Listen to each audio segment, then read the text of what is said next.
بسم اللہ الرحمن الرحیم، اللہم صلی علی محمد وآل محمد۔ آپ دیکھ رہے ہیں فیض حسینی ٹی وی۔ میں طالب علم ہوں حرف و عدد کا گلفام علی حسینی، آپ سے مخاطب ہوں۔ کہا جاتا ہے کہ ماہ سفر کے جو ابتدائی 13 دن ہوتے ہیں وہ نہایت منحوس، سخت اور برے ہوتے ہیں۔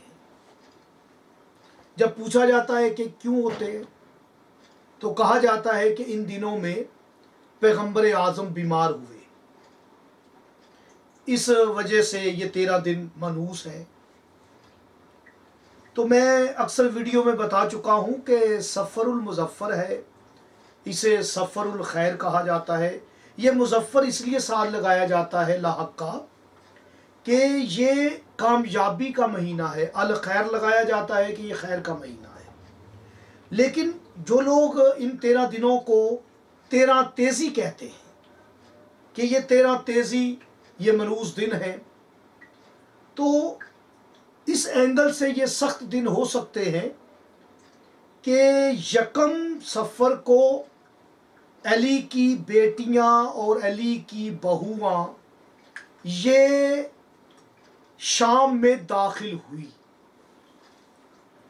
اس شرابی کے، اس بے حیا کے دربار میں علی کی بیٹی آئی، وہ بیٹی جو علی کے سامنے نہیں آتی تھی، اپنی والدہ فاطمہ زہرا کے پیچھے چھپ کے اپنے بابا سے بات کرتی تھی، آج اس زینب کو شرابی سے بات کرنا پڑی کہ دین اسلام بچ جائے، توحید و رسالت و امامت بچ جائے، انسانیت بچ جائے۔ علی کی بیٹی نے اسلام کو بچایا، علی کی بیٹی نے قیدی ہو کے اسلام کو آزاد کر دیا۔ اب کوئی جرت نہیں کرے گا کہ کوئی دین نہیں، کوئی اسلام نہیں، کوئی وحی نہیں، کوئی رسول نہیں۔ یہ کہا گیا تھا، اس بے حیا نے شام میں بیٹھ کے کہا کہ جبریل کوئی نہیں تھا، کوئی وحی نہیں آتی تھی۔ دونوں بھائی پیغمبر اعظم اور امام اعظم علی علیہ السلام، دونوں بھائی مل کے بنا لیتے تھے قرآن کی آیات اور کہتے تھے جبریل آیا ہے۔ اور بہن بھائی کا نکاح جائز ہے، پھپھی کا نکاح جائز ہے، یہ رشتے سب جائز ہیں، حلال و حرام کی کوئی تمیز نہ رہی۔ تو میرے حسین بادشاہ اور علی کی بیٹی مدینہ سے اٹھی، 28 رجب کو یہ قافلہ دین کی نصرت کے لیے، دین کی حفاظت کے لیے نکلا۔ 10 محرم کو کربلا میں مولا حسین نے اپنی جان کا نذرانہ پیش کیا، اور مولا کو شہید کرنے کے بعد مولا کے اہل حرم کو قیدی کیا گیا کہ میرے امام کو زیارت ناہیہ میں کہنا پڑا، میرا سلام اس حسین پر جسے شہید کرنے کے بعد ان کے اہل خانہ کو قیدی کیا گیا، ان کے خیموں کو آگ لگا دی گئی۔ یاد رکھیں، یکم سفر میری بیوی کا شام میں داخلہ ہے، اور 13 سفر علی کی پوتی کا، اور 13 سفر حسین کی بیٹی سکینہ کی زندان میں شہادت ہے۔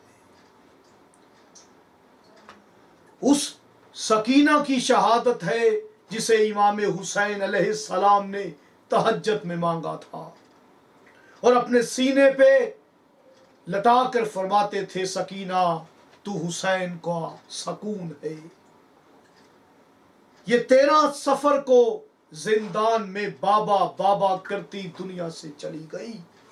یہ ہو سکتا ہے یکم سے 13 سفر تک یہ دن سخت ہیں، کیونکہ علی کی بیٹی سے یکم سفر کی ابتدا ہے، جس میں شامل ہے حسین کی بیٹی بھی، اور 13 سفر کو حسین کی بیٹی دنیا سے چلی گئی، اور اس حالت میں گئی کہ روز معاشر کسی رسول کی بیٹی، کسی امام کی بیٹی، کسی حجت کی بیٹی، کسی ولی کی بیٹی اس حالت میں نہیں آئے گی جس حالت میں حسین کی 4 سال کی سکینہ آئے گی۔ جب قبر سے نکلے گی تو ہتھ کڑیاں ہوں گی، کوئی بچی، کوئی مستور روز معاشر اس طرح نہیں آئے گی جس طرح حسین کی بیٹی اپنی قبر سے نکلے گی۔ اسی طرح اس کے رخساروں پر تماچوں کے نشان، اسی طرح اس کے کانوں سے خون بہتا، اور اس کے ہاتھوں میں ہتھ کڑیاں، بیڑیاں یہ لے کے میری بی بی قبر سے نکلے گی۔ یہ تیرا سفر ہے، یاد رکھیں۔ اس وجہ سے تیرا تیزی، یہ تیرا دن کو کہا جا سکتا ہے۔ مجھے اجازت دے، اللہ نے یہ بات